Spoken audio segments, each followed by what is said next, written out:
Starting in 5 seconds. The fiscal year now drawing to a close has been a difficult one by any standards. It has been a year of crisis and of crisis management. It has also been a year of great economic challenges and bold new initiatives. When the new government assumed office 8 months ago, we inherited an economy on the verge of collapse, inflation accelerating rapidly, the balance of payments was in serious trouble, the foreign exchange reserves were barely enough for 2 weeks of imports. Foreign commercial bank shed stopped lending to India. Non-resident Indians were withdrawing their deposits. Shortages of foreign exchange had forced a massive import squeeze which had halted the rapid industrial growth of earlier years and had produced negative growth rates from May 1991 onwards. Our first and immediate challenge was to arrest the slide and restore India's credibility both domestically and in the eyes of the world.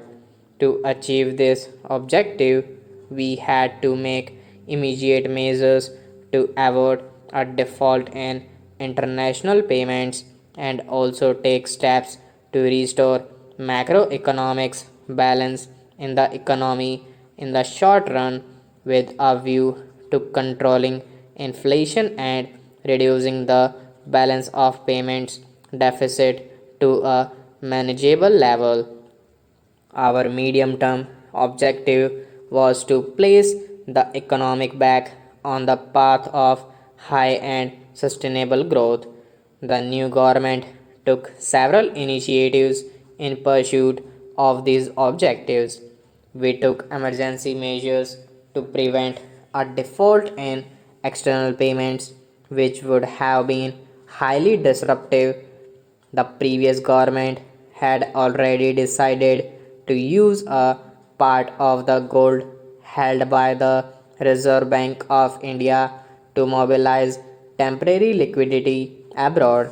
We did not consider it prudent to reverse this decision, but we promised to redeem the gold at the earliest opportunity, and we have kept our word. We began the process of restoring macroeconomic balance by seeking to reduce the fiscal deficit, which had grown very large in the previous year. We also embarked on a medium term program of structural reform, including new initiatives in trade policy and industrial policy aimed at improving the efficiency, productivity, and international competitiveness of Indian industry. Our longer term objective is to evolve a pattern of production which is labor intensive and generates larger employment opportunities in productive higher income jobs and reduces the disparities in income and wealth between rural and urban areas, which is very much essential now.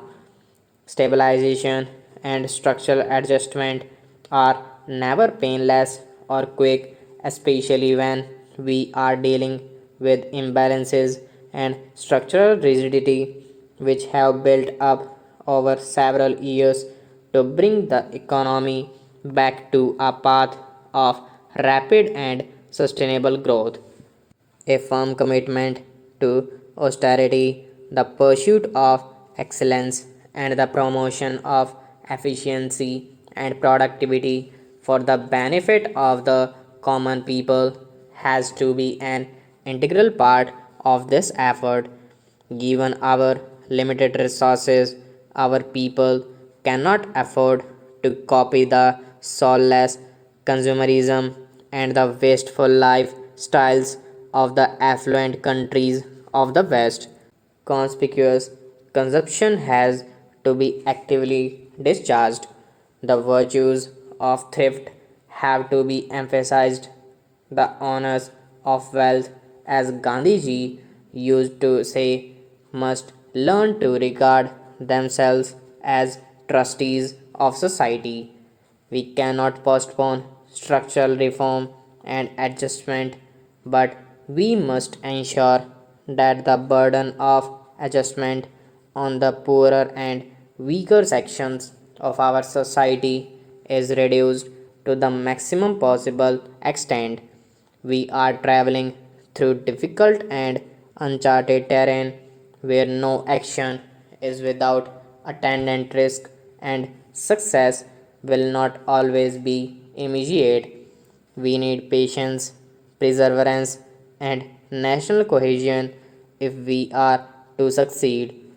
It has been alleged by some people that the reform program has been dictated by the IMF and the World Bank.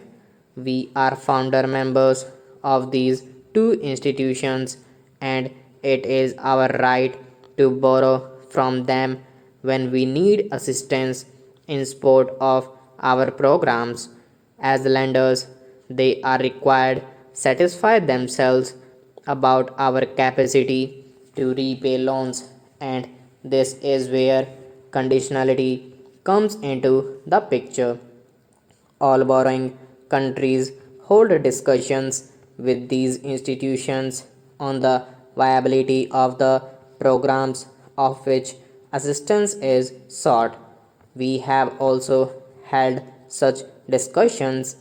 The extent of conditionality depends on the amount and the type of assistance sought.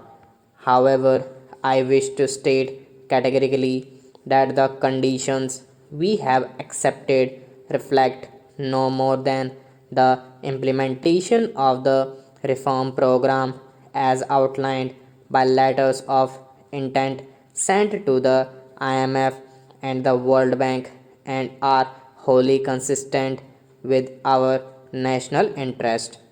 The bulk of the reform program is based on the election manifesto of our party. There is no question of the government ever compromising our national interest of our policies will take time to materialize. I am happy to report to the House that we have made substantial progress even in this short space of 8 months, restoring India's credibility and pulling the economic back from the slide into financial chaos. Stop.